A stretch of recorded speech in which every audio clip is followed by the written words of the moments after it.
मुख्यमंत्री माझी लाडकी बहीण योजनेअंतर्गत ज्या महिला पात्र ठरल्या होत्या त्यांची आता पडताळणी करण्यात येत आहे। त्यासाठी राज्य सरकारने निकष लावले आहेत। त्यानुसार ज्या महिला अपात्र ठरतील त्यांना यापुढच्या काळात लाडकी बहीण योजनेचा लाभ मिळणार नाही। या योजनेअंतर्गत पात्र महिलांना दर महिन्याला 1,500 रुपये दिले जातात।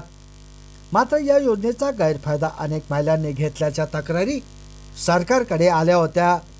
त्यानंतर आता पडताळणी केली जात आहे। त्यानुसार कुणाला या योजनेतून वगळण्यात आले आहे याची यादीच महिला व बालकल्याण मंत्री अदिती तटकरे यांनी जाहीर केली आहे। याबाबत माहिती देताना अदिती तटकरे यांनी आपल्या अधिकृत ट्विटवरून ट्विट केले आहे।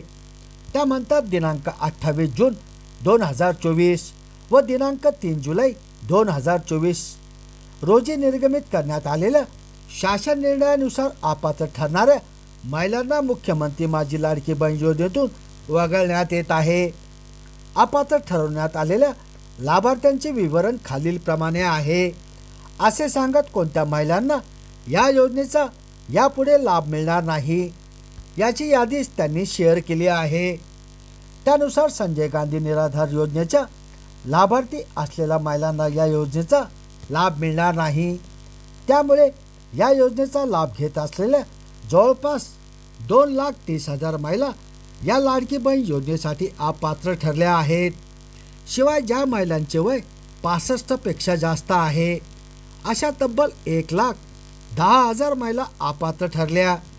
त्याचबरोबर कुटुंबातील सदस्यांच्या नावे 4 चाकी गाडी असलेल्या, नमोशक्ती योजनेच्या लाभार्थी असलेल्या, स्वेच्छेने योजनेतून नाव मागे घेणाऱ्या महिलांची संख्या 1,60,000 इतकी आहे। त्यामुळे आता तब्बल 5 लाख महिला या लाडकी बहीण योजनेतून अपात्र ठरल्या आहेत। याचा अर्थ ज्या महिला संजय गांधी निराधार योजना, 65 वर्षापेक्षा जास्त असलेल्या महिला, कुटुंबातल्या व्यक्तीच्या नावे 4 चाकी गाडी असलेल्या महिला, नमोशक्ती योजनेच्या लाभार्थी आणि स्वेच्छेने योजनेतून नाव मागे घेणाऱ्या महिलांना यात समावेश करण्यात आले नाही। तर सर्व पात्र महिलांना मुख्यमंत्री माझी लाडकी बहीण योजनेचा लाभ देण्यासाठी महाराष्ट्र शासन कटिबद्ध आहे असेही अदिती तटकरे यांनी सांगितले आहे। ही योजना जाहीर झाल्यानंतर त्याला जोरदार प्रतिसाद मिळाला होता। निवडणुकीच्या तोंडावर आणलेल्या या योजनेचा फायदा महायुतीला झाला। निवडणुकीत त्यांना घवघवीत यश मिळाले।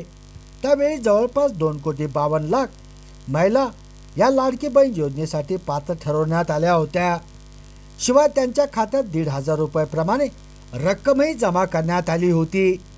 निवडणुकीनंतर मात्र सरकारने या योजनेसाठी पात्र महिलांची पडताळणी करण्याचा महत्त्वपूर्ण निर्णय घेतला। सध्याची राज्याची आर्थिक स्थिती पाहता हा निर्णय घेतल्याची चर्चा राजकीय वर्तुळातून वर्तवण्यात येत आहे। संभाजीनगर समाचार न्यूज चॅनलसाठी सुनील टाक।